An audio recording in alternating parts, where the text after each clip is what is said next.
persilakan Pak Eko untuk memberikan langsung ke materi, karena pada hari ini kita tidak ada PIC, kemudian juga Sekjen dan Ketum juga belum berhadir. Mengingat waktu, untuk menghemat waktu, kita langsung aja ke materi. Pada Pak Eko kami persilakan. Baik. Suara saya oke, Pak Bang Syahril ya? Jelas, sangat jelas. Oke, siap. Saya langsung share screen dulu saja. Apakah screen saya sudah terlihat? Sudah terlihat. Baik. Thank you Pak Syahril ya, waktunya teman-teman semuanya di seluruh Indonesia. Assalamualaikum warahmatullahi wabarakatuh.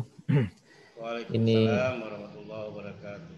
Saya agak pakai pakaian formal karena masih baru selesai meeting. Hari ini kita akan sedikit berbicara tentang building the business team. Bagaimana membangun tim bisnis ya. Saya teman-teman LKP, banyak LKP di Lampung di mana saya aktif. Ada satu gejala yang sangat tidak baik gitu. Gejalanya apa? Seseorang mendirikan LKP sebagai sebuah unit bisnis, kemudian setelah itu dia sendiri yang ngajar, dia sendiri yang marketing, dia yang pegang uangnya, kemudian dia ngatur segala sesuatunya itu sendiri. Nah, in the end of the day, sebagai hasilnya, banyak LKP-LKP yang didirikan 30 tahun, 20 tahun, 15 tahun, atau mungkin bisa lebih lama dari itu tidak memiliki performa yang menandakan bahwa mereka itu sudah punya pengalaman selama 30 tahun. Gitu. Kenapa? Karena berulang. Setiap tahun yang dilakukan sama saja. Sebagai business leader, kita dianggap super power ya, Superman, bisa melakukan apapun sendiri. Padahal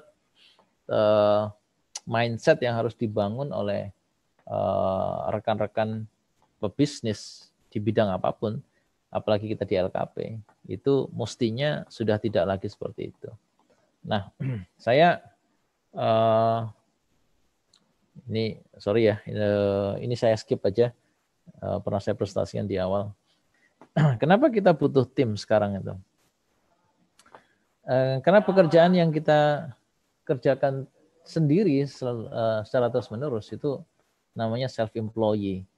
Ya, tadi saya katakan ya kita cari siswa sendiri, bahkan rekening kantor masih atas nama rekening pribadi kita sendiri dan segala macam itu namanya self-employed ya, bukan sebagai seorang pengusaha gitu.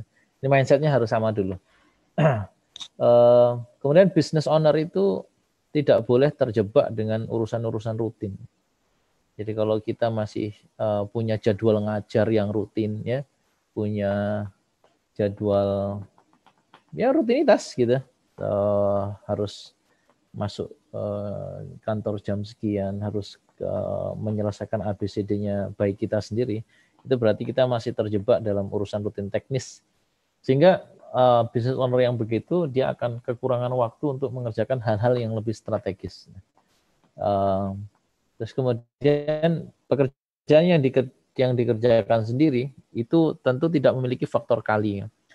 Kalau ada pebisnis atau kita sebagai pengelola LKP, dulu siswanya baru 10. Kita bisa cari sendiri, bisa ajar sendiri, bisa kasih sertifikat sendiri, bisa semuanya urusin sendiri.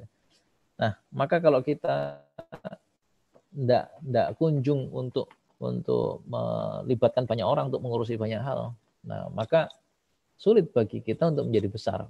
Karena kemampuan kita ya paling 10 atau 20 atau 30 orang. Kalau siswa IDEA tahun ini umpamanya sudah 800 orang, terus kemudian saya ngajar sendiri dan segala macam, itu akan berat.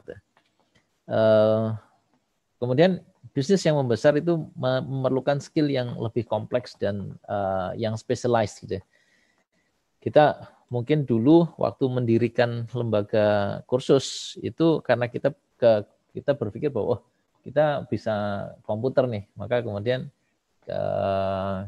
kita kasih kita buka kursus komputer, kita ajarkan gitu. Tapi kalau dulu idea juga begitu, saya buka kursus perhotelan, ada 14 orang di awal, kemudian saya ajar, saya buatkan saya bantu mereka sampai mendapatkan pekerjaan sendiri bisa. Nah, sekarang setahun pokoknya 1.000 orang gitu. Ya sulit akhirnya untuk saya kerjakan sendiri. Maka saya butuh spesialis-spesialis yang lebih kompleks. Saya butuh tim yang mengevaluasi untuk kegiatan belajarnya. Saya butuh tim khusus untuk mencarikan pekerjaan. Saya butuh tim khusus untuk administrasi dan keuangannya. Saya butuh tim khusus untuk legal dan HR-nya. Saya butuh tim khusus untuk business development-nya. Saya butuh tim khusus untuk networking dan segala macam. Nah itu yang akhirnya bisnis kita, ciri-ciri bisnis kita yang lebih yang membesar adalah kita tidak sanggup lagi untuk menghandle semua urusan bisnis kita. Jadi hati-hati kalau Bapak Ibu merasa bahwa saya ini bisa menghandle semua urusan bisnis karena saya hebat, saya keren, saya punya pengalaman ya. Itu sebenarnya ciri-ciri bahwa bisnis Bapak Ibu itu tidak berkembang. Kalau bisnis kita masih kita urusin sendiri, maka bisnis kita sebenarnya adalah bisnis yang tidak berkembang. Oke. Terus kapan Pak saat yang tepat untuk merekrut? Padahal kan bisnis saya ini itu ya segini-gini aja Pak. Jangankan untuk merekrut banyak orang ya, bayar banyak orang. Untuk kita sendiri aja operasional sulit. Nah, jadi kita harus punya self assessment terhadap diri kita sendiri. Kalau kita mempunyai bisnis, berapa persen waktu kita yang kita habiskan untuk mengurusin hal-hal teknis atau rutinitas bisnis kita. Kalau kita masih terjebak untuk ngurusin hal-hal teknis itu terlalu banyak ya, maka itu pasti tanda-tanda di mana kita sudah harus keluar dan kita bangun tim. Kita harus keluar dari rutinitas itu maksud saya, bukan keluar dari perusahaan ya, tapi keluar dari bisnis, dari rutinitas dan kita harus bangun tim. Kita serahkan pekerjaan itu pada bangun tim, kepada tim ya. Kemudian kapan lagi ketika kita harus rekrut tim? Saat bisnisnya itu jalannya itu stagnan gitu.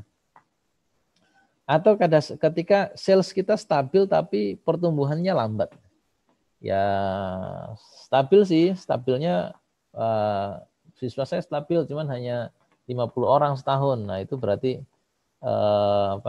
berarti itu sudah ciri-ciri bahwa bisnis kita tidak akan bisa membesar selama kita masih bertahan untuk kita urusin sendiri. Atau ada satu goal besar yang sudah kita tetapkan tapi tidak tercapai-capai ya. Kita pengen LKP kita punya cabang banyak, punya gedung yang besar, punya fasilitas mewah, tapi itu tidak kunjung tercapai. Itu berarti Bapak Ibu sudah waktunya untuk segera merekrut tim. Ya, kalau kata yang punya Facebook, saya hanya merekrut seseorang jika saya merasa dia pantas jadi bos saya. Itu artinya apa? Kita tuh tidak boleh sebagai pemilik bisnis ini merasa bahwa sayalah yang paling pintar. Gitu. Karena ketika kita merekrut orang lain itu bukan kita rekrut untuk kita ajari bagaimana cara bekerja, tetapi kita rekrut untuk mengajarin kita gimana cara menyelesaikan masalah-masalah perusahaan itu dengan cara-cara yang lebih spesialis gitu. Nah, kita ini kan terlalu generalis, terlalu bisa melakukan apapun dan itu ternyata tidak baik kalau untuk bisnis yang ingin membesar. Oh, Bapak Ibu, kita kan tentu pengen yang orang-orang kayak apa yang kita inginkan itu, tim yang akan kita bangun atau yang ingin kita rekrut. Kita pasti pengen yang qualified dan certified ya Bu ya. Portofolionya terbukti, makanya kita butuh manajer keuangan, maka kita butuh yang punya sertifikat dan kualifikasi manajer keuangan. Kemudian sudah punya pengalaman, portofolionya terbukti, reputasinya positif, cerdas, menguasai teknis, inisiatifnya tinggi, leadership kuat gitu ya, pengalaman teruji, jaringan luas dan loyal tentunya. Mungkin itu ada beberapa hal yang secara ideal ada dalam pikiran kita. Nah sehingga seringkali jika belum ketemu seperti itu, maka kita nggak rekrut gitu. Atau kalaupun toh ketemu malah kita takut, wah ini lebih pintar dari saya nih, jangan-jangan nanti nipu saya nih, atau jangan-jangan nanti mengambil alih bisnis saya, atau dia keluar dari bisnis saya kemudian dia ambil bisnis yang baru. Don't worry, nggak perlu sekhawatir itu, karena pebisnis mestinya tidak berpikir begitu. Orang-orang yang lebih hebat, lebih spesialis itu mestinya dalam pikiran kita yang harus kita tanamkan adalah mereka akan mempermudah cara kerja kita. Nah ini yang kalaupun mereka keluar ya wajar, orang namanya karyawan itu kan nggak mungkin akan selamanya bareng kita. Dia butuh pengembangan diri, dia butuh cari kesempatan yang lebih baik dan segala macam. Tapi selama mereka berada pada kita, mereka harus menjadi orang yang paling kontributif untuk menyelesaikan problem-problem, bukan orang yang datang kemudian menimbulkan masalah gitu. Justru tidak meringankan pekerjaan kita, malah tambah membuat beban pekerjaan kita bertambah. Kadang-kadang bukan karena dianya yang nggak bisa, karena kitanya yang tidak memberikan kebebasan kepada para karyawan kita itu untuk bereksplorasi gitu. Oke. Kalau yang tadi itu saya sampaikan di slide sebelumnya, orang yang hebat lah kira-kira itu sebenarnya banyak. Tapi apa kita siap punya bawahan yang begitu hebat ya? Ya dia punya pengalaman yang keren gitu ya, pokoknya dia kebetulan direktur keuangan saya itu adalah direktur keuangan yang pernah bekerja di 14 perusahaan PT ya, baik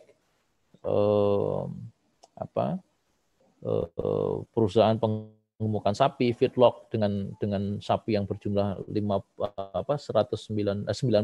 sapi, kemudian di perusahaan properti, kemudian di perusahaan kesehatan 14. Nah, tadinya dulu kalau saya masih berpikir, wah jangan sampai nanti orang yang kerja ke saya itu lebih hebat dari saya, maka saya nggak akan merekrut orang-orang seperti ini. Gitu. Tapi begitu dia datang, gitu ya, saya merasa, oh ada banyak hal yang selama ini nggak bisa saya kerjakan, kemudian saya bisa minta dia untuk mengerjakan dan selesai. Gitu. Oke, apa sudah ada infrastruktur pendukungnya? Jadi ketika ada kita bicara, oh saya pengen punya orang yang pinter ini itu gitu. Tapi kita dalam proses selama ini tidak pernah mempersiapkan infrastruktur pendukungnya. Contoh maunya, saya mau ngerekrut seorang general manager Bu, untuk hotel, GM hotel untuk ngajar di tempat saya gitu ya. Tapi tempat saya itu hanya hanya ruko, ya kantornya hanya ruko aja. Tempat praktikumnya kecil, itu kelasnya kecil, jelek. Sementara seorang general manager itu biasa bekerja di hotel, ya, fasilitasnya lengkap dan segala macam. Nah, maka kita seringkali nggak siap untuk untuk kita pengen punya tim hebat, tapi kita sendiri tidak memperhebat diri, kira-kira gitu. Nah, ada yang berikutnya, kita juga nggak punya pengalaman bekerja dengan orang-orang dengan kualifikasi hebat ya. Karena apa? Karena selama ini LKP itu digolongkan sebagai bisnis yang abal-abal gitu. Jadi yang masuk ke bisnis kita itu ya abal-abal orangnya gitu. Padahal itu enggak boleh. Bisnis besar harus orang-orang yang besar, punya pikiran besar dan skill yang besar. Badan yang besar juga boleh kadang-kadang gitu ya. Apakah kita cukup adaptif terhadap perubahan yang mungkin dia bawa di segala lini bisnis kita? Ada orang keuangan yang kemudian tiba-tiba, Pak ini sistemnya salah Pak. Saya buat sistem yang baru Pak, begini. Pak ini harus pakai sistem otomatis Pak, segala macam. Kadang-kadang kita yang nggak siap tuh. Yang biasanya ada setoran gitu, ada siswa bayar, kita kantongin kanan, kita keluarkan pakai kantong kiri dan segala macam, itu biasanya kita yang nggak siap. Begitu kalau saya ini sekarang enggak pegang uang, enggak pegang rekening gitu ya, yang transaksi dan segala macam itu. Setiap saya mau pakai uang itu saya harus ngajukan kepada direktur keuangan kepada general kasir, cost control general kasir, kemudian di-approve sama direktur keuangan saya. Baru setelah itu saya nge-approve untuk saya sendiri loh. Saya menyetujui panu saya sendiri. Tapi ya seperti itulah. Kadang-kadang kita pengusaha-pengusaha mikro ini atau yang baru mau tumbuh gitu ya, itu tidak siap dengan sistematika yang benar, ya. Dianggap ribet dan segala macam. Oke.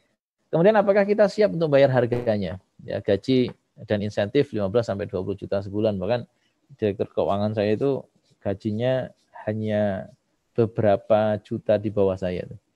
Jadi ada beberapa direktur yang lain juga gajinya tinggi-tinggi di atas 20 juta. Dan itu membuat kita apa? Wah, apakah siap kita? Nah, kemudian ada bonus ya, ada kendaraan operasional dan segala macam. Wah, gimana Pak LKP cara bayarnya gitu? Oh, ya ini memang perlu cara, perlu kita obrolin.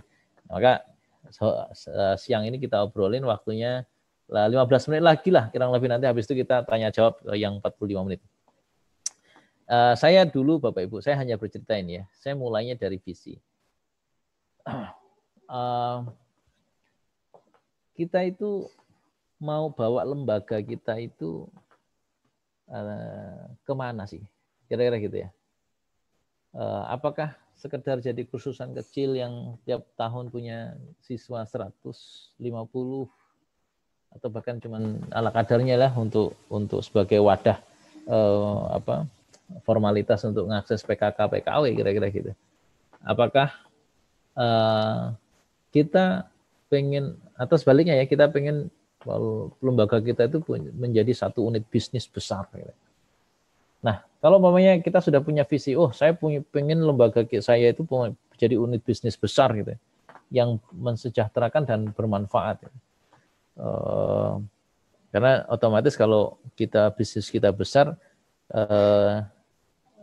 azas manfaatnya yang bisa kita bagikan kepada masyarakat juga pasti akan bisa lebih besar. Kemudian yang kedua, setelah visi kita setelah kita menentukan visi, maka parameter pencapaiannya apa? Itu contoh umpamanya saya sering membaca tuh di LKP teman-teman itu, menjadi LKP komputer terbaik tingkat nasional. Saya bahkan ketika tanya kepada orangnya gitu, maksudnya terbaik itu apa? Ya ini tidak didetailkan gitu. Sehingga ketika ini kita sampaikan kepada tim, itu ngawang-ngawang tim. Itu maksudnya terbaik itu apa ya? Gitu. Terus ini saya kasih contoh saja. Saya punya satu visi di lembaga perhotelan Idea Indonesia itu menjadi akademi perhotelan integratif rujukan nasional dan manajemen operator hospitality terkemuka di Indonesia. Pertama saya jelaskan satu persatu. Maksudnya akademi perhotelan itu apa? Ya. Jadi kalau seandainya kita hanya mengajarkan housekeeping sama front office, apa itu bisa disebut sebagai akademi perhotelan? Tentu tidak. Ya. Kalau kita hanya mengajarkan atau tambahi housekeeping, service sama FO, tentu itu belum disebut sebagai akademi perhotelan. Akademi perhotelan itu adalah one stop human resource of hotel. Maksudnya adalah dia harus, kalau semuanya ada satu properti hotel buka dan butuh karyawan di engineering, karyawan di IT, karyawan di keuangan, karyawan di HR, karyawan di mana saja, itu harus siap untuk mensuplai. Jadi kalau seandainya kita ini punya lembaga pelatihan, atau saya bilang ke teman-teman, ke tim saya Bapak Ibu, kita ngomongin kita akan menjadi akademi perhotelan gitu. Sementara kita cuma buka jurusan housekeeping sama front office gitu. Itu berarti bukan akademi perhotelan. Ya, maka kemudian kita berkembang dari tahun ke tahun. Kita ada materi-materi tentang finance, sales marketing, HR, IT, engineering. Jadi ini yang membedakan Idea Indonesia itu dari lembaga pelatihan yang lain. Karena kita tidak ingin yang namanya sekolah perhotelan itu hanya terbatas pada housekeeping, FO, FB service, FB product. Padahal hotel itu kompleks sekali operasionalnya. Kemudian yang namanya integratif itu apa? Nah, ini saya terjemahkan satu persatu. Plus sekaligus saya tentukan kalau Aida ingin jadi akademi perhotelan, itu parameternya apa? Oh, dia harus punya jurusan yang lengkap, pengajarnya harus lengkap dan tersertifikasi ini dan segala macam. Itu saya kasih parameternya. Dan disebut integratif itu apa? Saya jelaskan dan saya kasih parameternya. Rujukan nasional itu apa? Saya jelaskan dan ada parameternya yang jelas. Nah, kira-kira begitu. Ini tidak perlu saya jelaskan yang tadi karena itu untuk internal kita aja. Oke. Jadi Bapak Ibu, saya katakan bagi Bapak Ibu yang punya LKP dan LKP-nya ingin menjadi LKP yang besar. LKP besar itu apa? Itu juga sangat tentatif ya, sangat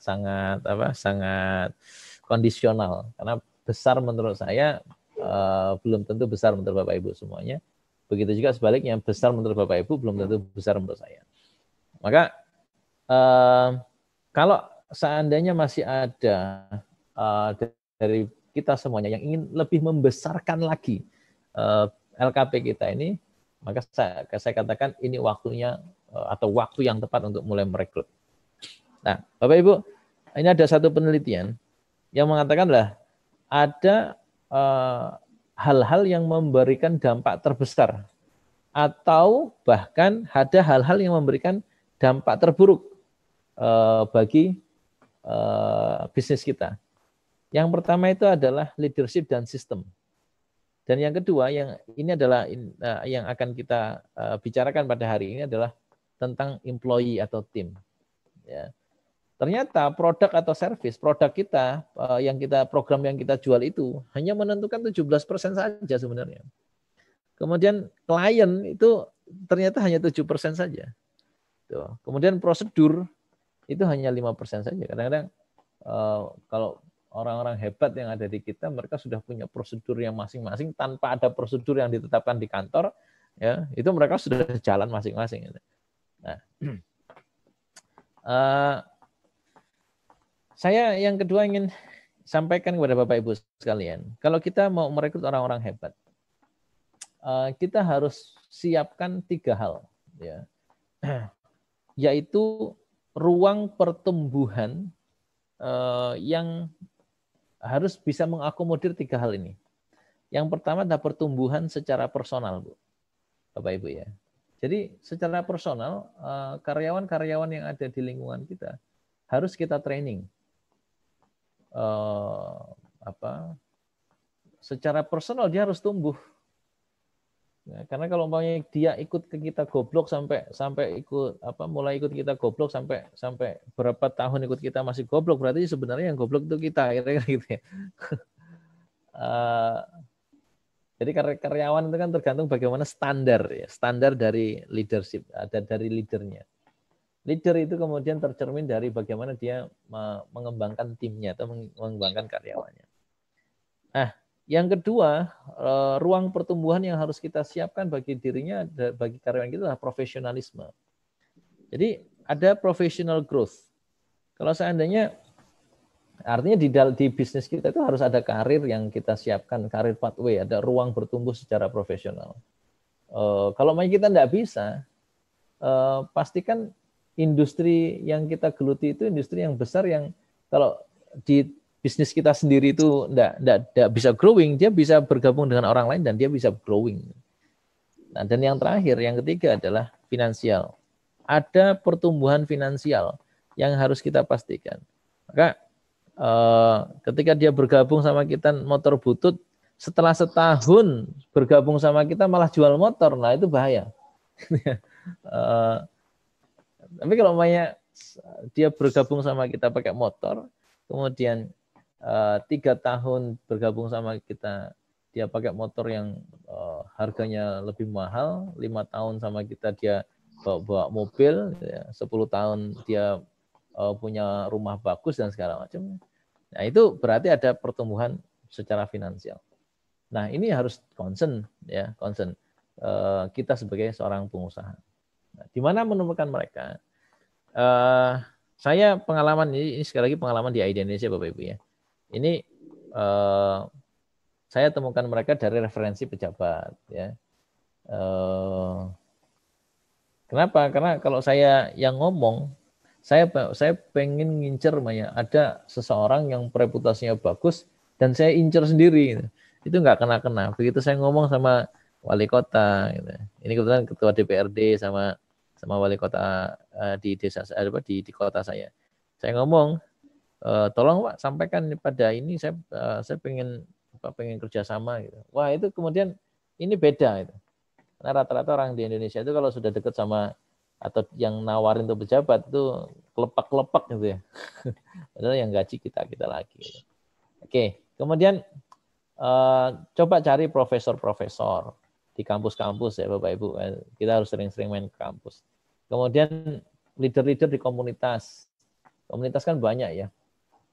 Jangan komunitas LKP doang tapi yang kita tahu cuman forum LKP, HIPKI, gradasi, HILSI, jangan. Jadi ada HIPMI, ya, ada IBF, ada TDA, ada banyak sekali komunitas-komunitas yang komunitas-komunitas pengusaha gitu ya, atau komunitas-komunitas mobil, komunitas macam-macam itu banyak. Mitra kerjasama dan yang berikutnya endorser. Endorser itu maksudnya apa? Untuk membuat orang itu pede bergabung dengan kita gitu. Orang hebat gabung sama LKP kecil ya biasanya mereka aras-arasan. Tapi kalau yang ngomong itu orang-orang ini, wah ini berarti punya nilai tertentu nih sampai direkomendasikan sama pejabat, profesor dan segala macam. Nah, Bapak Ibu, ada satu statement ya yang when you give peanuts you get monkey ya. When you give chicken you get lion. Maksudnya gini, kalau kita nggak mempersiapkan pathway yang jelas, kemudian secara finansial juga terlalu kecil itu, maka yang datang ke kita ya orang-orang yang tidak berkualitas, kira-kira gitu ya. Apa saja sih supaya mereka tertarik? Ini yang kita lakukan Bapak Ibu di ID Indonesia. Kita berikan gaji, ya, kemudian ada insentif, ada service charge, ada bonus target, ada bonus tahunan, kemudian ada bantuan perumahan, bantuan kendaraan, loyalty program dan segala macam.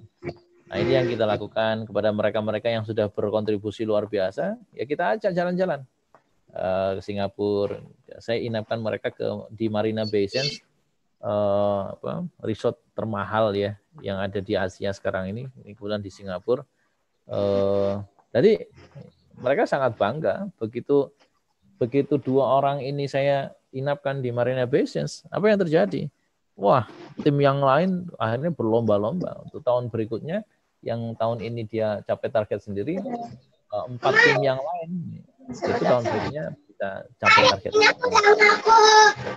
Nah, untuk leader-leadernya saya bawa untuk ke kapal pesiar ya. Saya ngajak mereka kapal pesiar. Waktu itu seminggu lah kurang lebih ya. Kemudian kita berangkatkan umroh ya teman-teman ini. Terus kemudian kasih reward ya, cash maupun voucher liburan dan segala macam. Nah ini untuk achiever best achiever saya biasa kasih 75 juta cash itu biasa ke teman-teman yang memang mereka layak untuk itu. Gitu. Ya, setiap tahun kita berikan. Terus mobil ini mereka beli mobil ya kita dengan loan kita ya dengan bantuan dari kita kasih program kira-kira gitu ya, program bantu kendaraan, kemudian program bantu untuk perumahan kira-kira gitu. Kita berikan itu kepada mereka. Nah, terus orang-orang hebat tentu tidak akan mau bergabung dengan orang-orang tidak hebat Bapak Ibu. Jadi kalau mereka merasa bahwa perusahaan kita tidak hebat, ya mereka tidak mau gabung sama kita. Oleh karena itu, kita butuh untuk memperbesar reputasi dan authority kita. Ya, bangun konektivitas, ya, kualitas, karakter dan segala macam. Ya, ini contohnya saya, ini salah satu contoh saja. Ini juara 2 waktu ada lomba gitu ya, juara 1, kemudian mitra kerjasama kita dari berbagai macam negara, itu membangun reputasi. Ya, dapat berbagai macam penghargaan itu juga membangun reputasi. Kita nulis buku itu juga membangun reputasi. Ini kalau yang mau pesan nanti bilang saja ya. Jadi pengalaman saya membangun Idea Indonesia dari 14 siswa abal-abal di gedung yang sangat jelek sampai dengan siswa kita hampir mendekati 1.000 dalam setahun. Ini saya tulis dalam buku ini. Jadi insya Allah ini nanti akan bisa jadi inspirasi untuk teman-teman yang pengen mencapai omset miliaran gitu ya. Oke. Kemudian jadi anggota forum, jadi ketua DPD forum itu termasuk juga membangun reputasi. Ya, enggak mungkin lah kita di sebuah komunitas yang punya track kredibilitas bagus begini memilih asal-asalan gitu orangnya.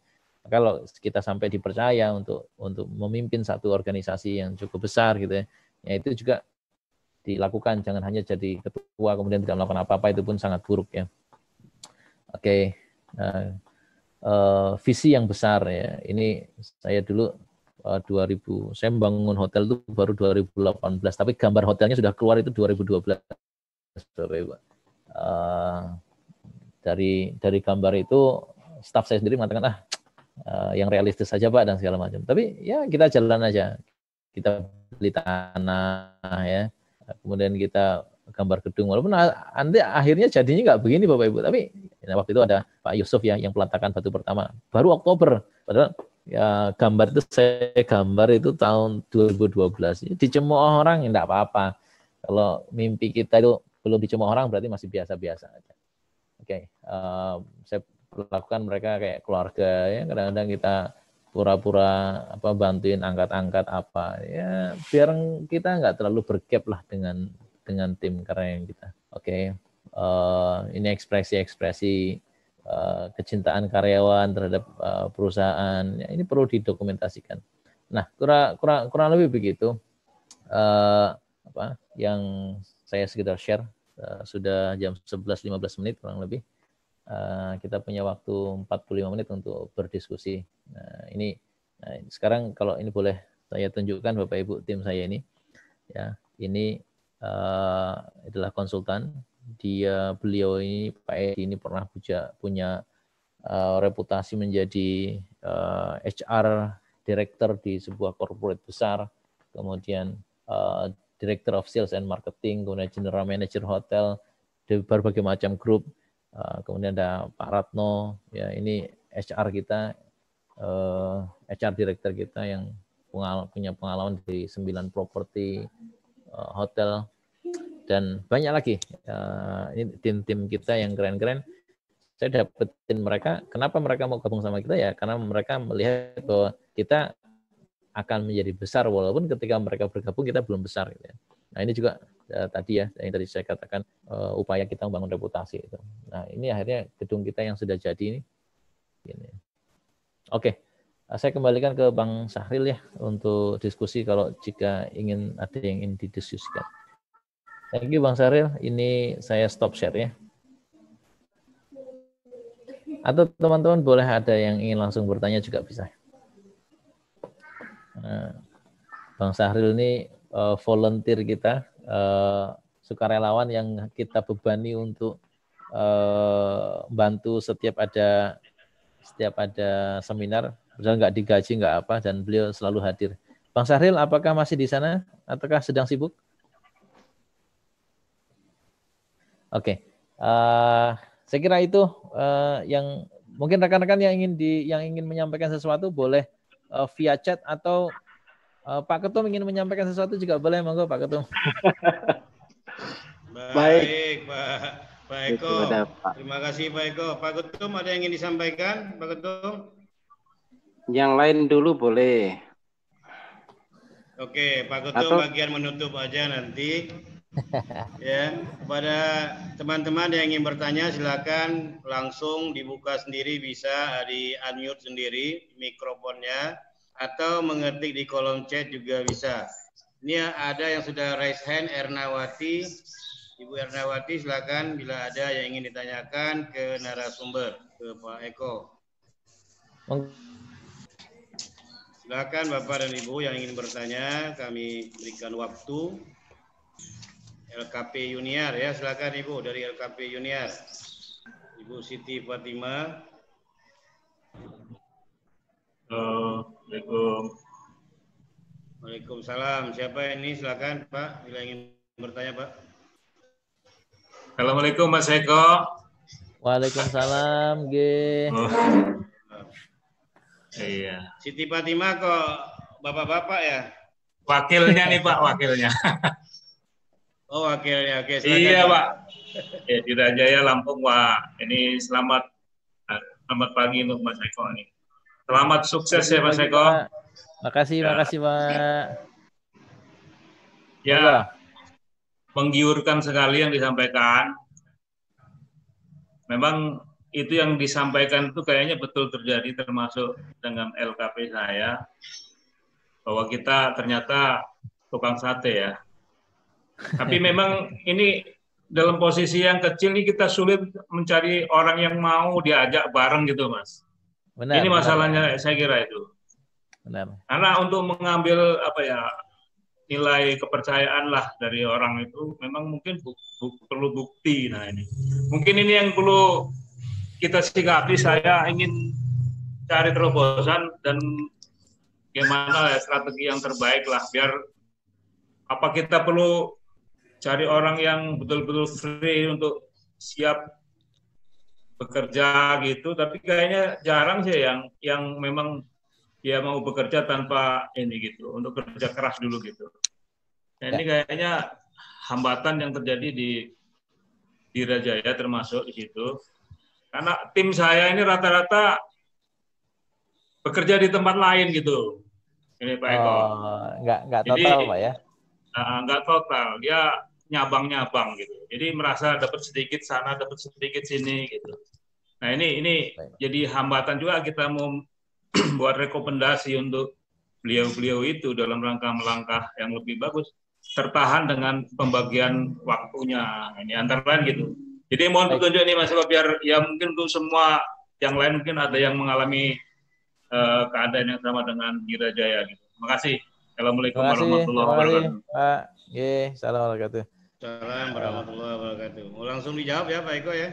Oh boleh Bang. Jadi gini, kita pasti nggak akan bisa gaji orang dengan dengan gaji yang layak atau gaji yang tinggi kalau seandainya bisnis kita kecil. Dan gaji besar kalau bisnis kita kecil. Karena itu namanya bunuh diri kalau kita gaji orang sementara besar sementara gaji kita kecil. Yang pertama. Iya dong. Dan orang-orang yang punya kapasitas besar itu yang nggak akan mau juga bergabung sama kita dengan bisnis yang kecil. Nah, lalu bagaimana saya dulu mulai? Yang pertama, Pak, saya dulu jual visi tadi sudah saya katakan. Tahun 2012 saat idea itu masih sangat kecil, saya itu sudah ngeluarin gambar, ngeluarin perencanaan. Ini loh idea 5 tahun, 10 tahun yang ke depan akan begini. Nah, untungnya saya ini nggak terkenal jadi orang yang suka bullshit gitu. Begitu saya ngomong itu saya komit dengan itu dan saya tunjukin Pak sedikit-sedikit. Saya mau bangun hotel, maka saya harus beli tanah dong. Gitu ya. Nggak mungkin saya mau bangun hotel sementara tanahnya dari mulai dia gabung sampai bertahun-tahun dia gabung, kita masih ngontrak atau tempat kita kecil. Nah, maka apa yang saya lakukan ketika itu adalah begitu saya punya visi, saya langsung terjemahkan visi itu. Tahun sekian saya harus beli tanah, tahun sekian saya ini, tahun sekian ini, tahun sekian ini, tahun sekian ini. Dan itu terbukti gitu dari waktu ke waktu, walaupun tidak terlalu 100% maunya tanah saya butuh 1,5 hektar. Sampai hari ini yang terbeli baru 1,2 hektar, kira-kira gitu. Jadi, tapi mereka tahu bahwa we are going there. Kita menuju ke sana. Pertama visi Pak yang harus dijual. Yang kedua, Bapak mungkin belum ketemu saja orang-orangnya yang bisa diajak ngobrol. Kenapa mereka nggak fokus? Ya, karena mungkin kita juga nggak fokus, Pak. Nah, kalau saya lihat Bapak ini pakai seragam ASN. Mungkin kita ngelola LKP itu juga karena untuk sampingan tidak fokus. Jadi mana mungkin kita minta orang untuk fokus sementara kita tidak fokus. Nah, memang agak dilematis. Tapi apakah bisa? Bisa saja kalau seandainya kita itu bisa nunjukkan kepada mereka, aku nyabang aja bisa kok gitu ya. Nah, Bapak dulu LKP Idea itu nggak cuma perhotelan, Pak. Saya bahasa Inggris, saya ngurusi tour and travel, saya ngurusi umroh gitu. Yang lain sekarang saya tutup semua. Kenapa? Karena begitu saya banyak ngurusin hal kecil-kecil itu, ternyata energi saya banyak kebuang. Ya, memang benar kelihatannya dari sini dapat sedikit, dari sini dapat sedikit. Nah, begitu itu saya tutup, saya fokus di perhotelan, energi yang tadinya saya buang-buang untuk ngurusin hal-hal kecil yang lain-lain itu ternyata ngumpul semua dan itu powerful gitu. Dan orang tahu bahwa saya sedang fokus menuju membangun dan menuju mimpi. Kalau dulu orang taunya saya sibuk, Pak. Sibuk banget tapi nggak kaya-kaya gitu. itu yang mungkin sedikit Bang Syahril. Jadi menurut saya bagaimana menemukan itu, pertama visinya belum besar, kedua kita belum ketemu orang yang kita ajak berpartner, dan orang nggak akan datang ke kita kalau mereka tahu wah ini nggak menjanjikan. Dari dulu kita ngelola LKP gitu-gitu aja gitu ya. Nah, tapi kalau kita sudah membuktikan, oke, ini bisnis saya nih. Nanti Bapak sekarang sedang jadi ASN ya. Nanti setelah saya pensiun itu diam-diam aja. Ini harus jadi kegiatan saya. Dan Bapak buktikan bahwa ini menjadi besar, lebih besar lagi. Saya yakin akan banyak orang yang bergabung. Karena ini kalau Idea Indonesia buka lowongan, Pak, itu yang apply itu luar biasa banyaknya. Itu supervisor gitu ya. Itu yang apply bisa 80, 60 itu paling dikit, Pak. Nah, kira-kira lebih gitu. Oke, lanjut Bang Syahril ke pertanyaan berikutnya. Oke, baik. Berikutnya Ibu Evita Arif udah siap-siap ini. Silakan Ibu Evita Arif, senior kita. Bu Evita Arif. Halo, selamat siang Pak Syahril, terima kasih. Selamat siang Bu Evita. Yang super luar biasa.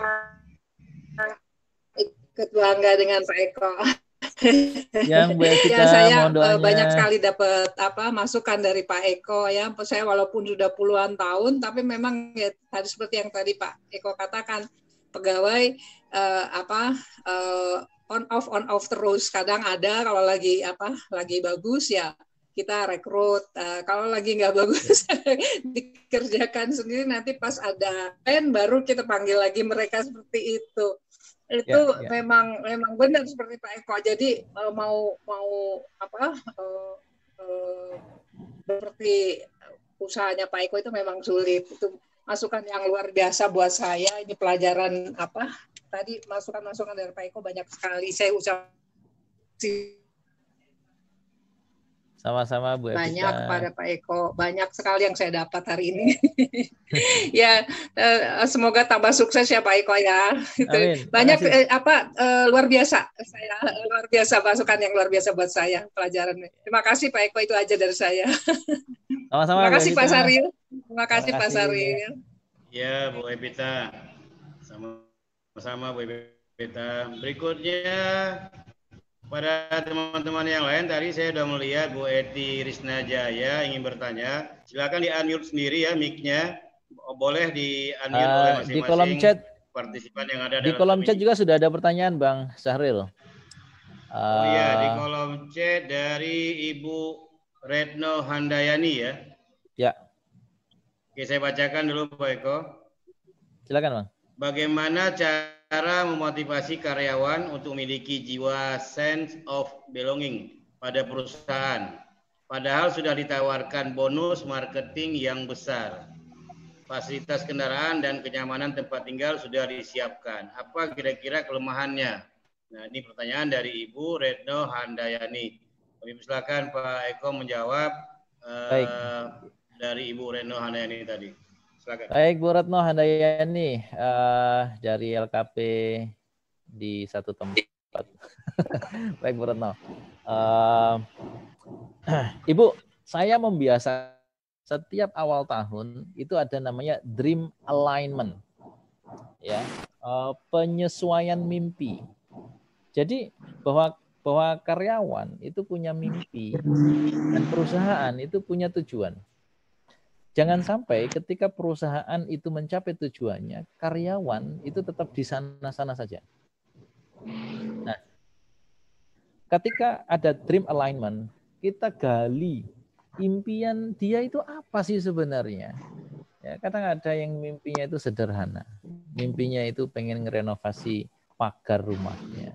Ada yang mimpinya itu pengen memberangkatkan umroh orang tuanya. Ya, kemudian kita kalkulasi dan kita bantu. This is serious. Ya, ini sangat serius, Bu.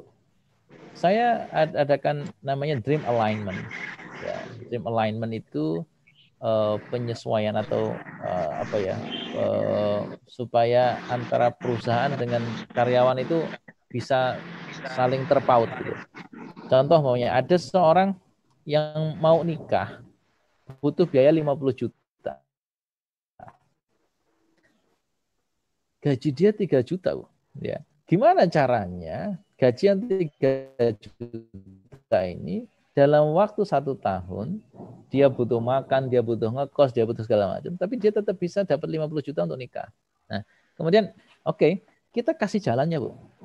Contoh umpamanya kita punya target, dia di pelayanan siswa atau dia di HR gitu ya.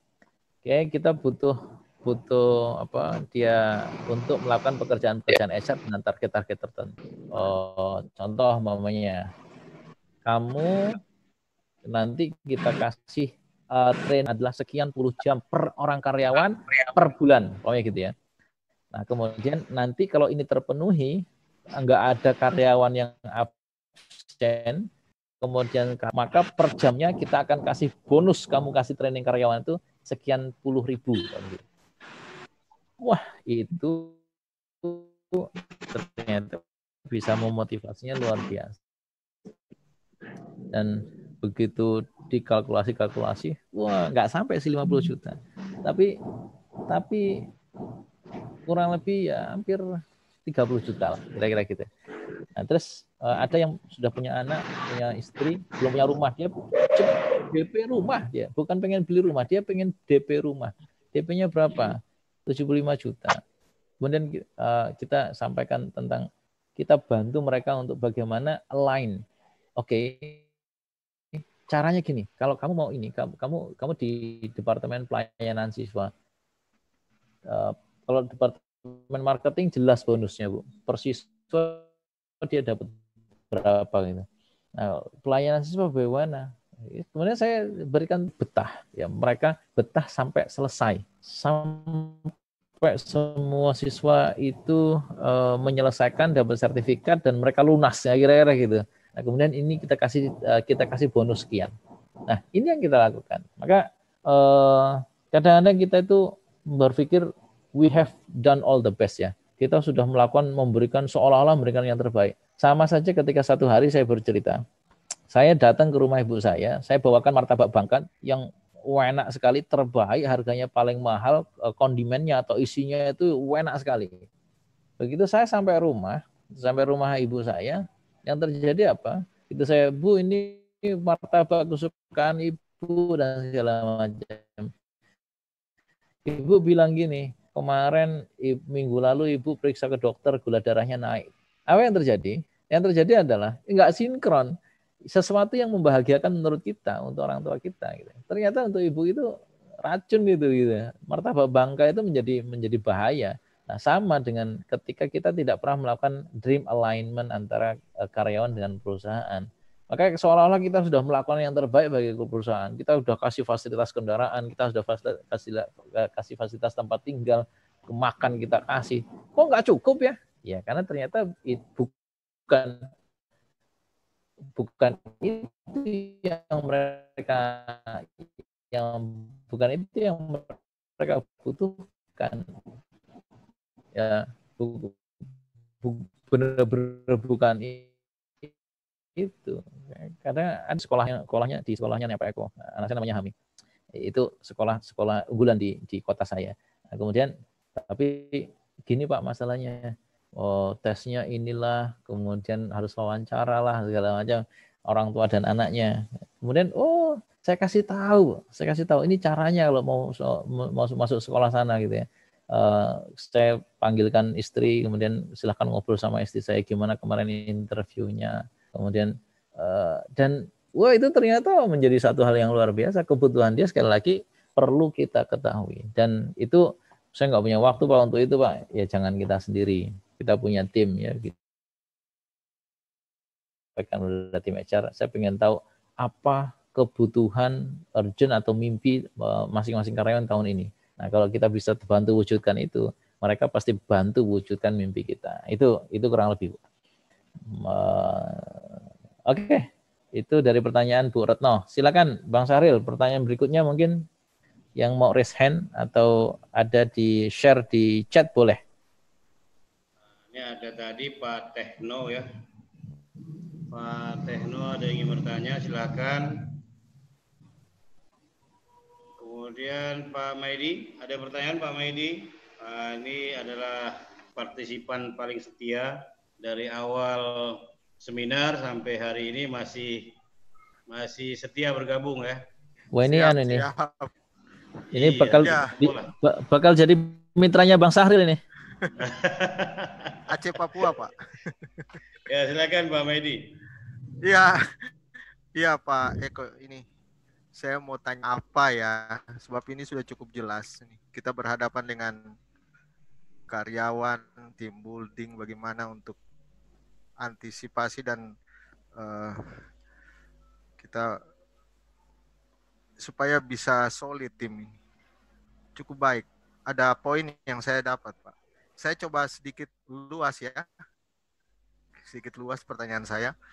Gini, lembaga kita dari tahun 2001 sampai sekarang bertahan tanpa bantuan sampai pas Pak Jokowi baru kita dapat bantuan tahun 2017 kemarin ya. Karena memang idealisnya kami begitu, karena ada kalanya juga ya proposal diajukan harus ada ini itu, kita sudah ngerti maksudnya itu dan kita tinggalkan. Tahun 2017 sampai sekarang kita berjalan. Gitu. Ini yang saya mau tanya ini sama Pak Eko nih. Yang dimaksud dengan kesuksesan dengan keberhasilan. Ada dua ini, aksaranya beda ya. Kesuksesan dengan keberhasilan ini.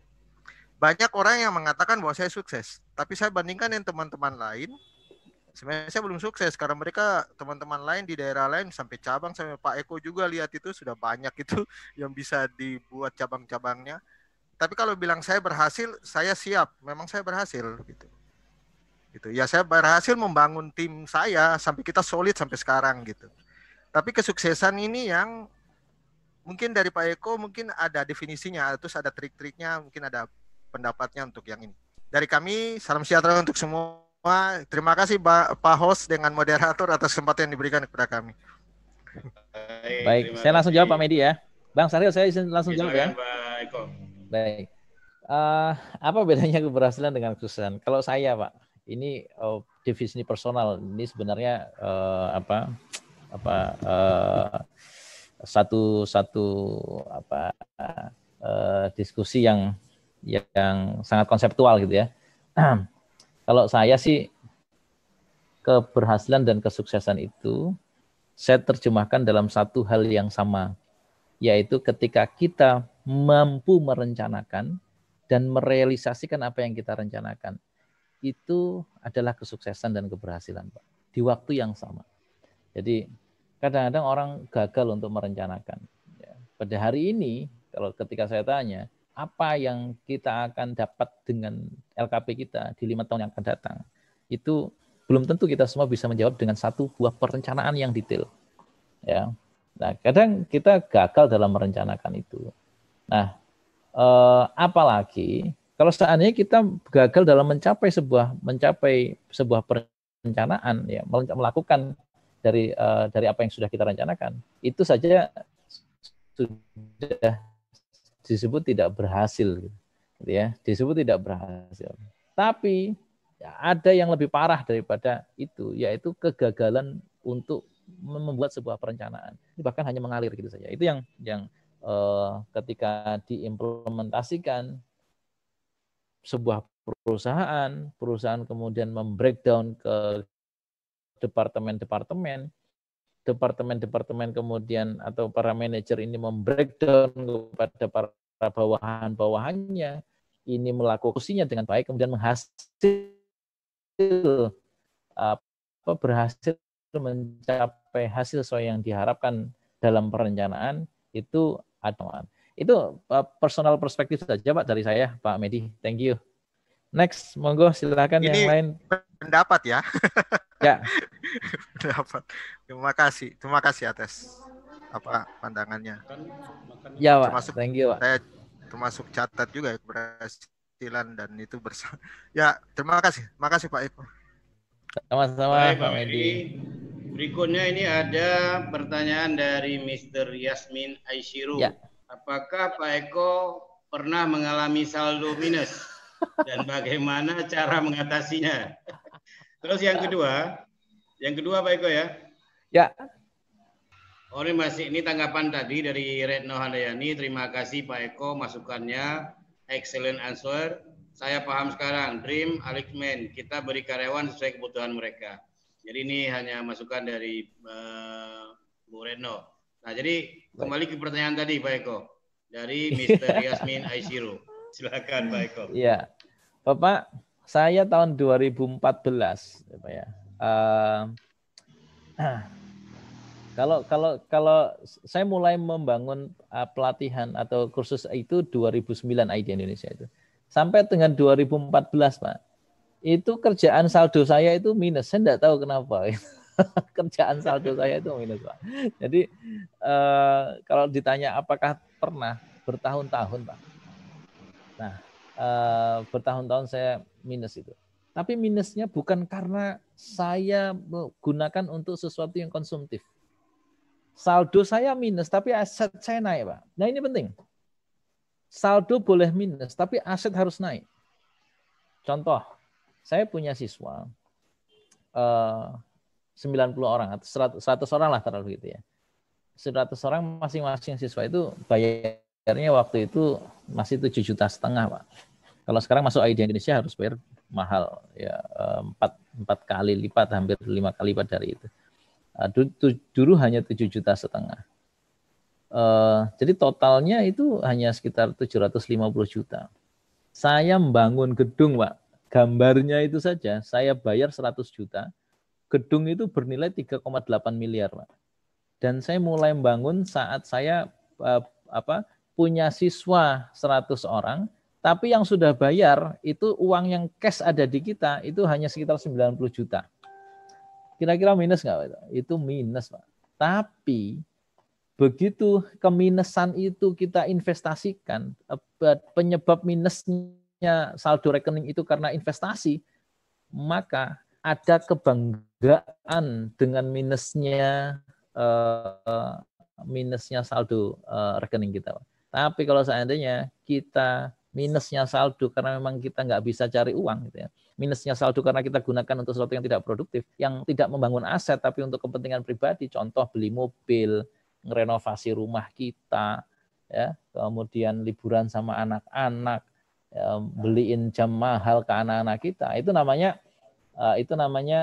bukan investasi, tapi itu beban yang kita ambilkan dari usaha kita, dari uang yang kita hasil, yang saldo minus dan dalam keadaan membahayakan, Pak. Tapi kalau seandainya Bapak saldo minus, tapi minusnya itu karena punya hutang di toko bangunan, dan kita bisa bilang ke mereka, Pak, ini bangunnya bayarnya bulan depan ya. Ya, ini bayarnya bulan depan ya. Tolong ini kasih dulu material. Dan itu saya lakukan hampir ya kurang lebih 5 tahun, Pak. Saya melakukan kayak gitu terus, Pak. Saya bangun. Ya, Pak, saya bayar bulan depan ya. Saya sambil kerja keras, Pak, cari siswa dan segala macam itu. Nah, begitu 2014, bangunan saya yang bangunan awal, bukan bangunan yang sekarang, yang kapasitasnya hanya 250 asrama, hanya 250 orang, kelasnya kapasitas hanya 10 ruang kelas gitu ya. Itu 2014 saya baru selesai, Pak. Selesai membangun itu, dan selama 5 tahun itu minus terus saldo saya. Gitu ya. Tapi begitu 2014 saya mulai ngerasakan, oh ini ternyata yang kemarin buat saya minus terus. 2014 boom, saya di 2015 saya langsung beli tanah, Pak, 8.000 meter di tengah kota di Metro Pusat. Kenapa? Karena investasi puasa saya selama 5 tahun itu akhirnya mulai kerasa ketika kita benar-benar menginvestasikan atau meminuskan saldo kita untuk investasi. Ya, jadi hati-hati, Pak, saldo boleh sama-sama minus, tapi satunya untuk investasi, satunya untuk konsumsi. Nah, itu beda. Ya. Oke, thank you, Pak Yasmin ya. Ya. Gimana, Mr. Yasmin, memuaskan jawaban dari Pak Eko? Ya, saya tanggapi. Terima kasih, Pak Eko. Ya, suara saya bisa didengar ya? Bisa, Pak. Bisa, jelas. Iya, terima kasih. Jadi saya tadi saldo minus tapi punya aset ya. Punya aset ya. Soalnya yang saya lakukan hampir sama seperti itu. Saya beli gedung, akhirnya kan minus tuh. Tapi gedung sekarang langsung ditempatin oleh siswa baru, sehingga kita juga ada kepuasan, kelihatan besar, kelihatan megah gitu. Ya. Tugas saya selanjutnya sama Pak Eko harus mencari siswa-siswa terus untuk menutup bulan per bulan itu. Terima kasih Pak Eko. Siap Pak. Terima kasih Bapak ya. Tapi hal seperti itu jangan sedikit lagi Bang Sarin.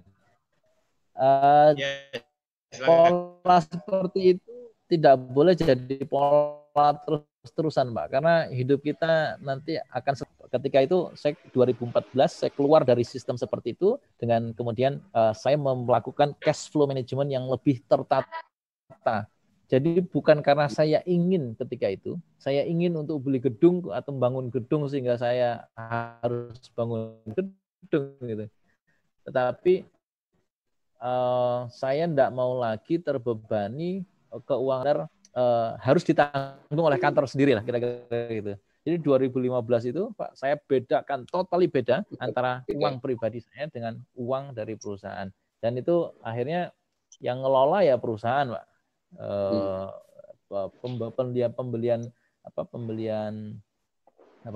Pembelian aset, sekarang pembangunan hotel dan segala macam itu sekarang sudah sejak 2015 saya tidak merasakan lagi bagaimana dikejar-kejar saldo minus, Pak.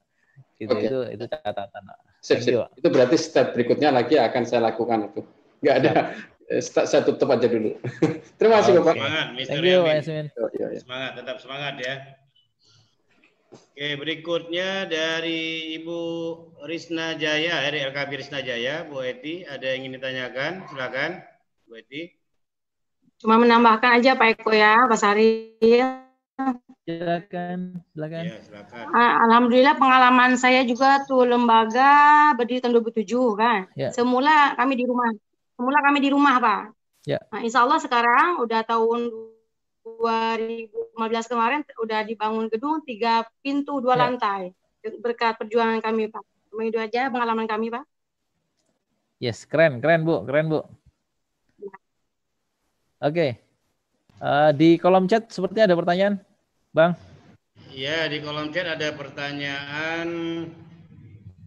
dari LKP Junior. LKP Junior menanyakan bagaimana menghadapi karyawan yang sudah dipercaya, tetapi di belakang sepengetahuan saya mengajarkan prinsip-prinsip dasar mengajar di LKP yang lain.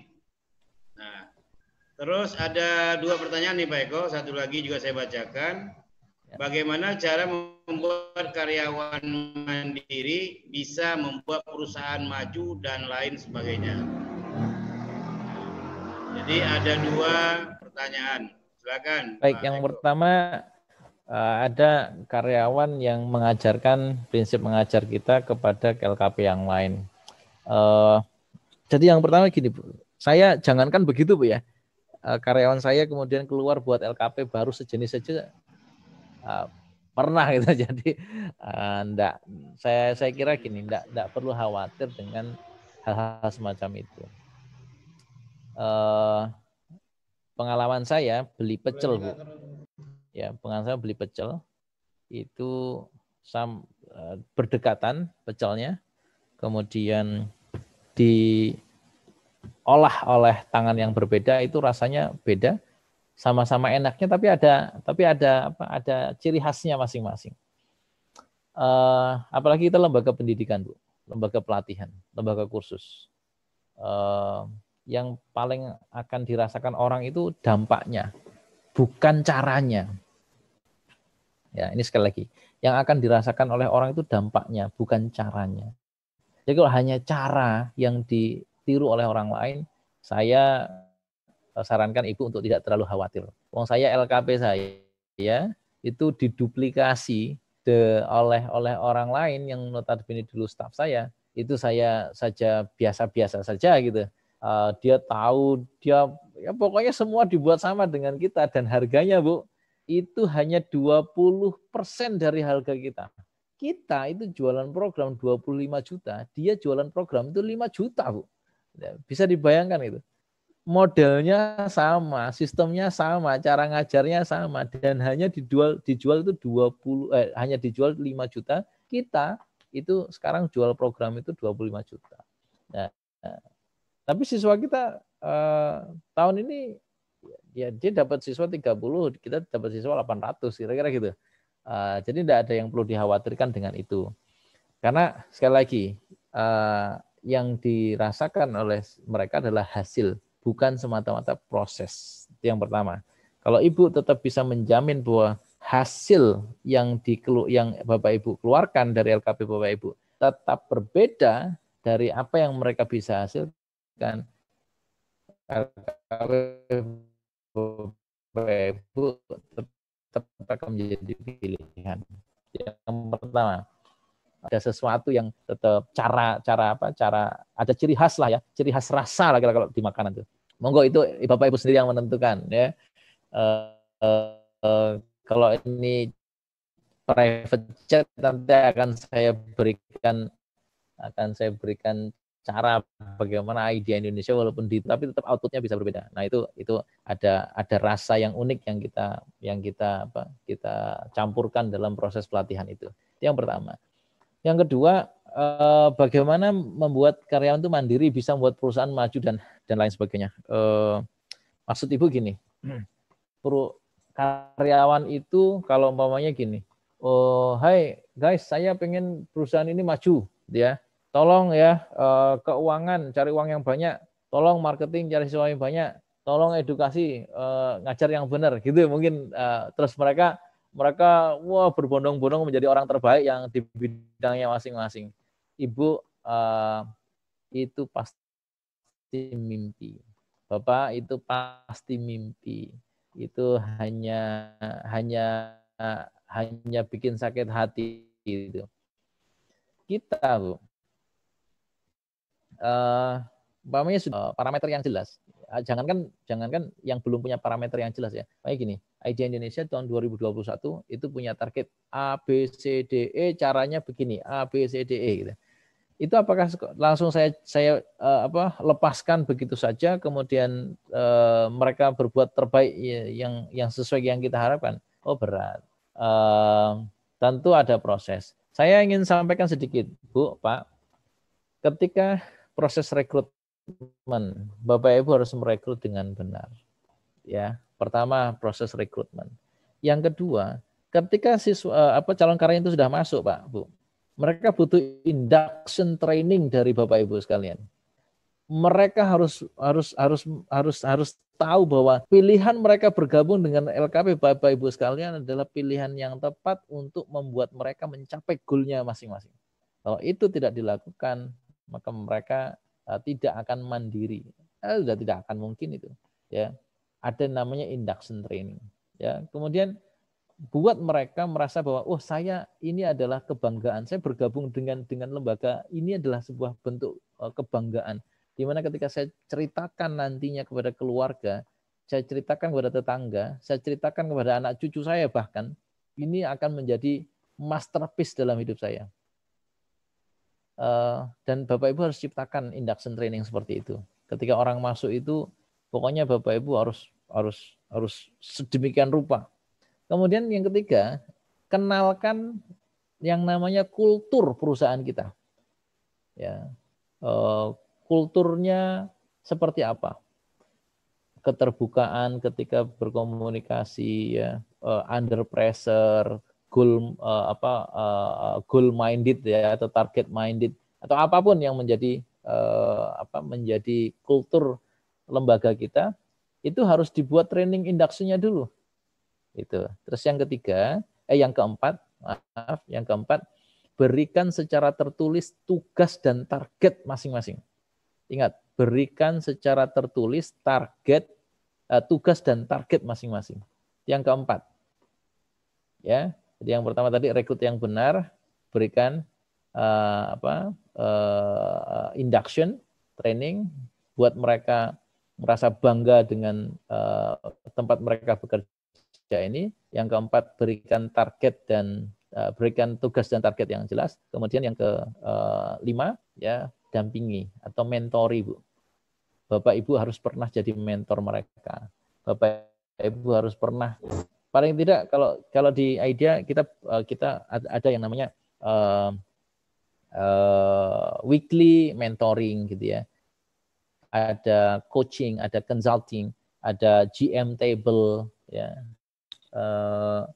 Jadi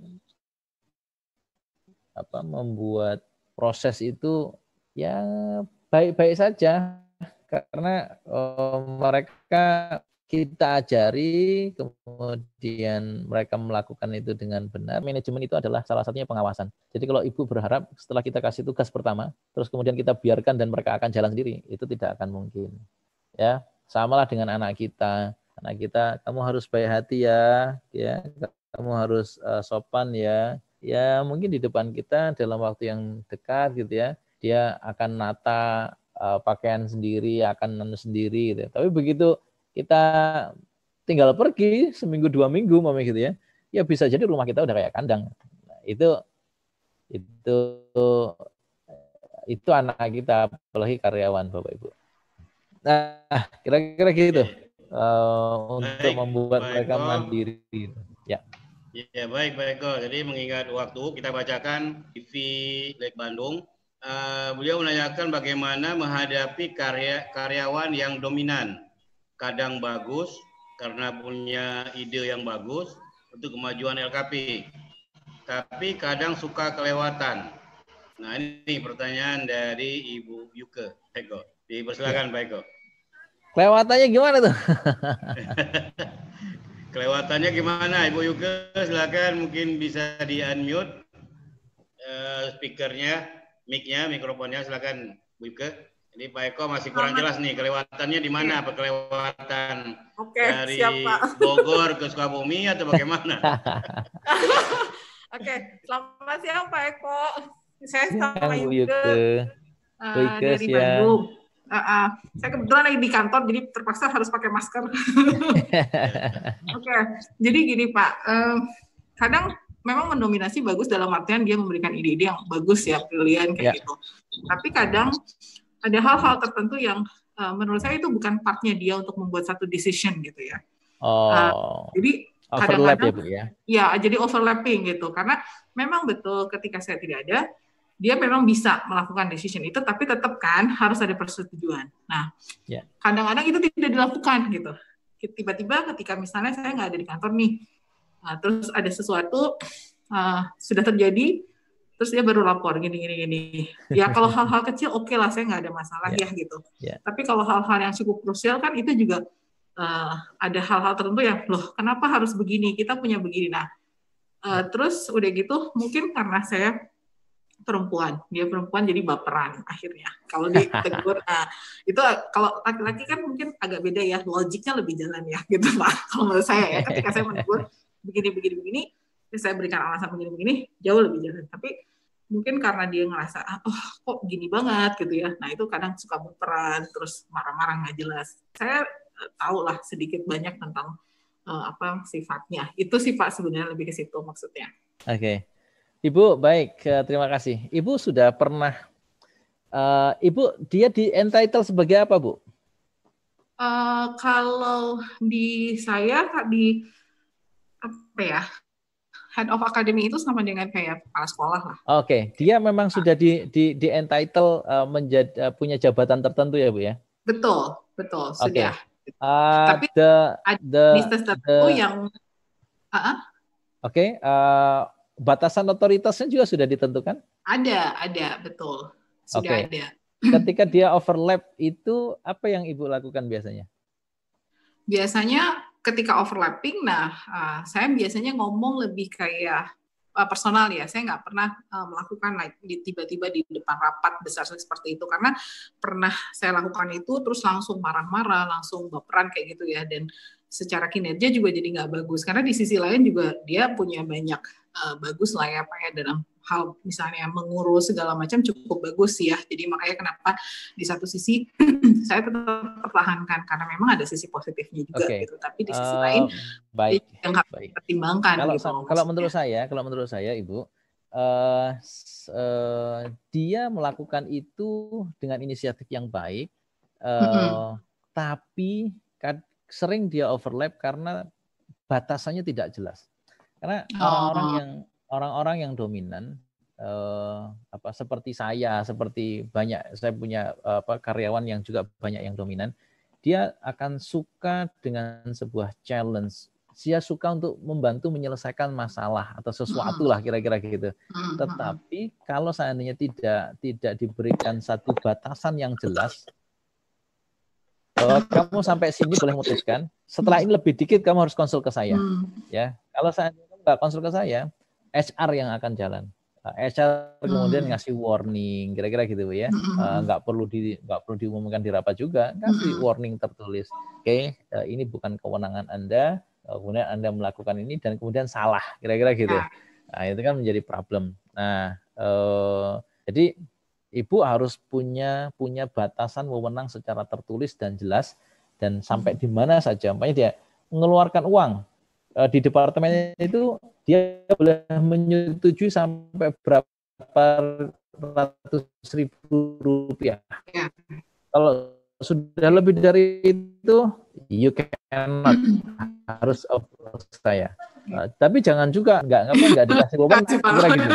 Yang jelas. Yang kedua. Ini batasan sebagai head of education itu dia tahu, dan ketika itu kok menyinggung atau masuk kepada ranahnya yang melebihi itu, maka dia harus consult atau harus coordinate gitu ya. Kalau consult kan mungkin kepada Ibu, coordinate dengan head of department yang lain gitu. Batasan kewenangan secara tertulis kemudian bagikan ke semua orang. So everybody will understand. Jadi jika si A gitu ya melakukan overlapping terhadap kewenangannya, maka itu Ibu tidak perlu Ibu tuh yang negur tuh. Nanti pasti dia akan secara sistem akan diingatkan oleh part atau bagian yang lain. Kira-kira gitu, Bu. Saya sih baru dapat idenya karena mungkin yang lain nggak tahu sih ya Pak ya. Jadi di kontrak itu antara saya dan dia gitu. Jadi kan kalau tadi aku bilang bagikan ke yang lain batasan-batasannya, mungkin dengan dibagikan akhirnya kan mereka mengerti nih karyawan kok ini sampai di sini gitu. Kenapa ini kan harusnya bukan bagiannya, kayaknya di situ kayaknya kurangnya itu. Silakan dilakukan, Bu. Baik, Bang Saril, ini sudah jam 12, Bang Saril. Ya, baik, Pak Eko. Terima kasih. Bisa diberikan sedikit kesimpulan, Pak Eko, sebelum kita menyerahkannya kepada Pak Ketum untuk menutup acara kita pada hari ini. Gini, kesimpulannya adalah ini bukan zamannya superhero superhero lah, kira-kira gitu. Avengers saja untuk ngurus dunia ini nggak bisa sendiri ya. Mereka butuh satu tim atau super tim yang akhirnya berbagi tugas karena masalahnya semakin kompleks, targetnya semakin besar. Kalau kita masih terlalu percaya diri untuk bisa ngurusin semuanya sendiri, ada yang salah di mindset dalam mindset bisnis kita.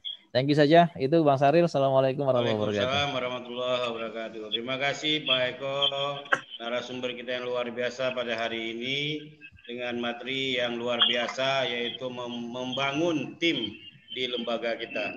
Selanjutnya kami persilakan Pak Ketum untuk menutup kegiatan kita pada hari ini. Walaupun tadi tidak ada yang membuka, tapi menutup ini wajib. Silakan Pak Ketum. Karena nggak dikunci jadi nggak perlu dibuka ya Bang. Baik, terima kasih Pak. Ya, terima kasih Pak Sadil. Bismillahirrahmanirrahim. Assalamualaikum warahmatullahi wabarakatuh. Assalamualaikum warahmatullahi wabarakatuh. Yang pertama tentunya kawan-kawan semuanya applause untuk Mas Eko semuanya dong.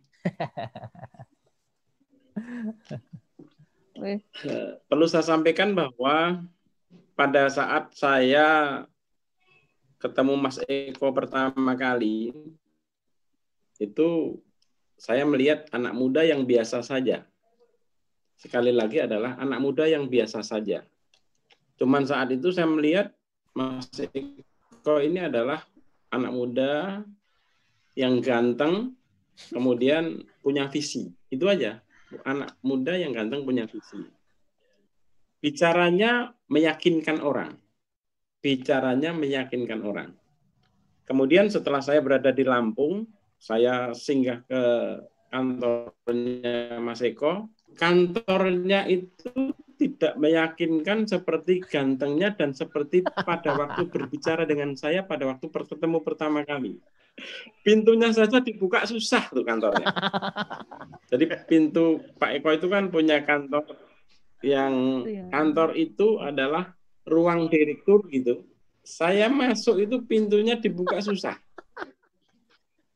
Kalian bisa bayangin itu.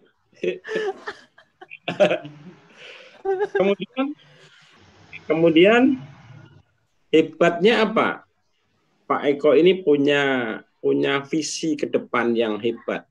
Jadi tadi kalau dikatakan punya gambar gitu, di mana-mana selalu waktu Pak Eko ini menjadi ikut ujian, ikut lomba di Palu, visinya bagus. Baru pembukaan kemudian ngomong 5 menit, saya bilang bahwa ini adalah calon sang juara. Itu hebatnya.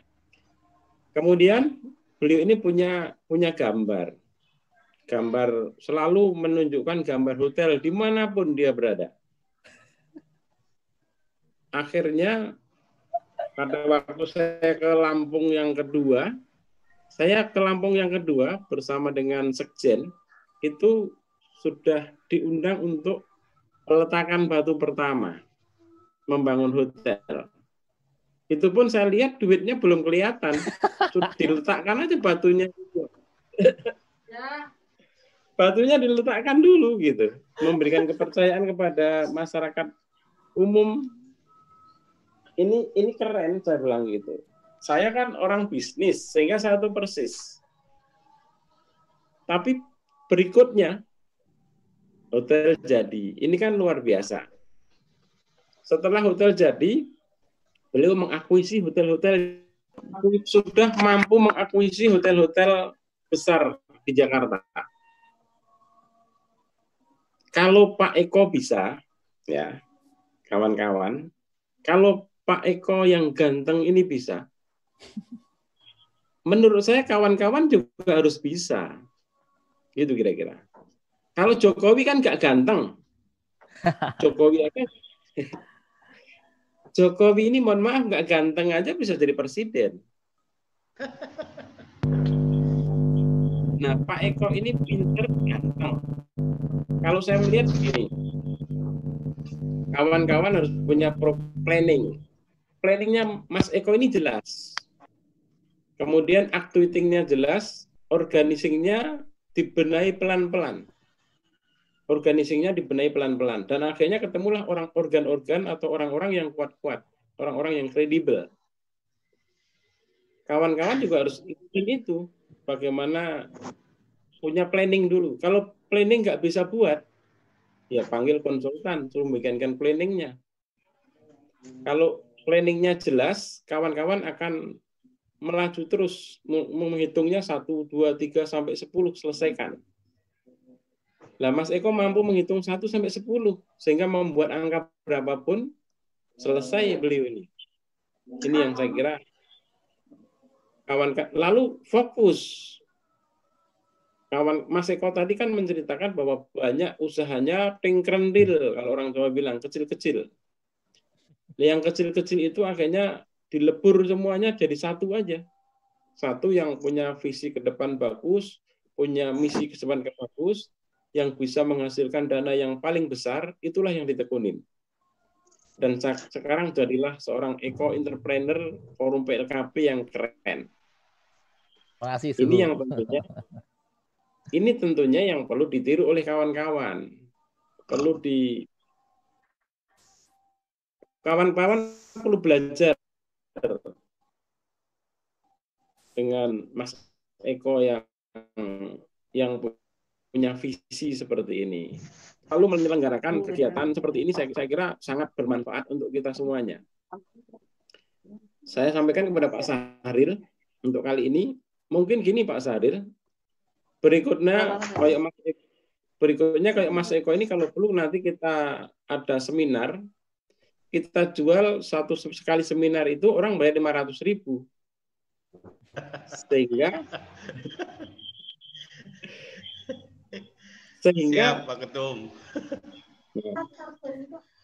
Kalau forum PLKP ini diberikan kemudahan-kemudahan, di luar kita jual 500.000 per orang bayar seminar.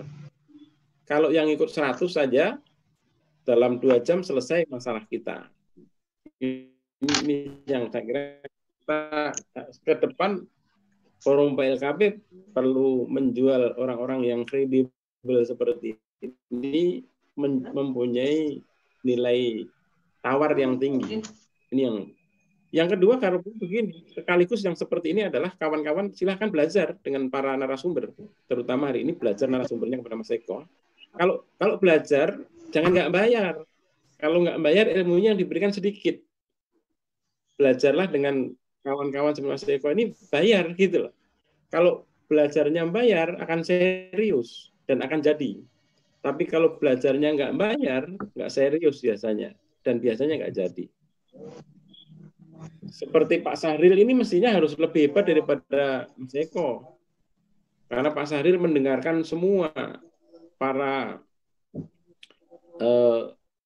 narasumber yang ada di forum PLKP ini. Ya, Pak Ketum. Harus lebih hebat. Terlebih lagi kawan-kawan yang aktif terus-menerus, ini harus lebih hebat daripada Mas Eko. Minimal sama gitu harapan saya. Minimal sama. Saya ingin PLKP ini sebagai kawah Condro di Muko. Sebagai tempat penggodokan pola pikir, penggodokan hati, penggodokan sikap. Akhirnya kawan-kawan ini nanti akan menjadi orang-orang yang kredibel, orang yang kuat, menjadi pengusaha-pengusaha yang diperhitungkan oleh bangsa dan negara. Ini harapan saya. Amin, amin, amin. Itu. Cuman kawan-kawan jangan heran. Saya belum heran dengan Mas Eko. Baru setengah heran. Karena Mas Eko ini belum berani pindah ke Jakarta. Yeah.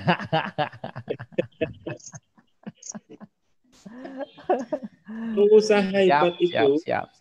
Pengusaha hebat itu mau tidak mau harus pindah ke Jakarta.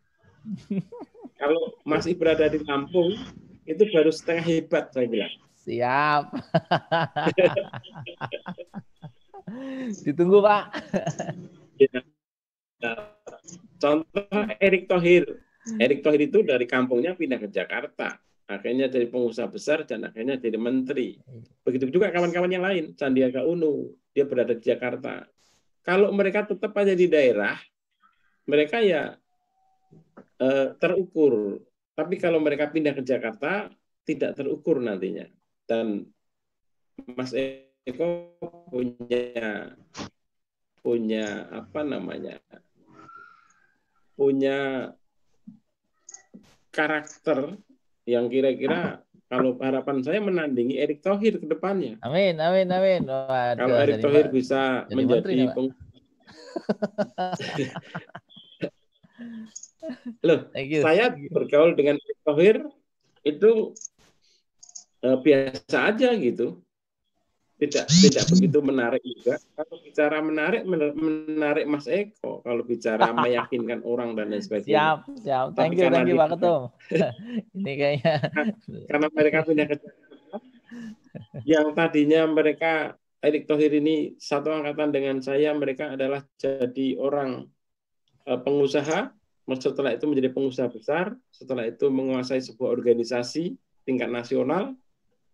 Setelah itu dijadikan tim suksesnya Jokowi, mereka menjadi direkturnya, anggaplah menjadi penguasanya usaha-usahanya negara gitu. Tadinya hanya jadi usahawan atau entrepreneur. Sekarang BUMN mereka yang kuasain. Uangnya ngelihatnya tiap hari triliunan. Jadi apa bedanya Mas Eko sama Erick Thohir? Apa bedanya Mas Eko dengan para rekan-rekan yang ikut seminar pada hari ini? Bedanya cuma cara berpikir. Yang kedua bedanya hanya sikap. Jadi cara berpikir dan sikap. Lalu yang bedanya hanya actionnya. Kalau cara berpikirnya dinaikkan, sikapnya dirubah, actionnya dinaikkan, ini akan menjadi keren semuanya yang berada di grup ini. Amin. Siap. Ya, yang terakhir, tentunya saya berdoa semoga COVID-19 ini tidak berpengaruh kepada kawan-kawan yang berada di forum PLKP, karena kawan-kawan kreatif. Yang tidak kreatif pun bisa belajar dari kawan-kawan yang kreatif. Dan tetap sehat, tidak terkena penyakit COVID-19 ini. Dan semoga COVID-19 ini segera sirna dari negeri kita. Akhirnya kita akan kembali normal kembali. Ini yang saya doa, saya harapkan. Tentunya saya tidak akan berangkat ke undangan Pak Wartanto, karena semua ketua organisasi hari ini dipanggil atau diundang Pak Wartanto untuk membuat rumusan ke. Sekarang direktorat sudah berani mengundang ke hotel. Nanti saya akan coba usulkan sekali-sekali kita ke hotel acara direktorat itu, sekali-sekali ke Lampung ke hotelnya Mas Eko. Itu yang akan saya usulkan. Mantap. Thank you Pak Ketum. Yes, saya kira itu. Saya berharap kawan-kawan tetap semangat. Pertanyaannya gini, harusnya kawan-kawan bertanya kepada Mas Eko. Pertanyaan begini, orang sukses itu pasti selain cerdas, ya. Pertanyaannya adalah bagaimana membangun kecerdasan. Itu yang pertama. Jawabnya nanti nggak usah dijawab sekarang, boleh. Atau jawab sekarang nggak boleh. Yang kedua, sesinya sudah ditutup, Pak. Prihatinnya apa? Orang sukses itu pasti prihatin. Pasti kalau Soeharto dulu prihatinnya adalah kungkum. Kalau Amin Rais atau si siapa namanya Habibie almarhum, prihatinnya adalah kuasa Daud. Kalau Zulkifli Hasan kuasa Daud. Lah Mas Eko ini prihatinnya apa? Kok sukses? Gitu loh kira-kira. Saya kira itu yang perlu saya sampaikan. Sukses untuk semuanya. Yang baik datangnya dari Allah. Yang dari Allah tentunya baik, benar, mari kita pakai bersama. Apabila ada kekurangannya, tentunya saya selaku manusia biasa, an-insani minal khata' wa nisyan. Wassalamualaikum warahmatullahi wabarakatuh. Waalaikumsalam warahmatullahi wabarakatuh. Terima kasih. Pamit Pak Ketum, pamit Bang Saril. Ya, terima kasih. Terima kasih Pak Eko. Terima kasih semuanya kawan-kawan semua. Saya juga sebagai host dan moderator mengakhiri kegiatan ini dengan mengucapkan Assalamualaikum warahmatullahi wabarakatuh. Waalaikumsalam warahmatullahi wabarakatuh.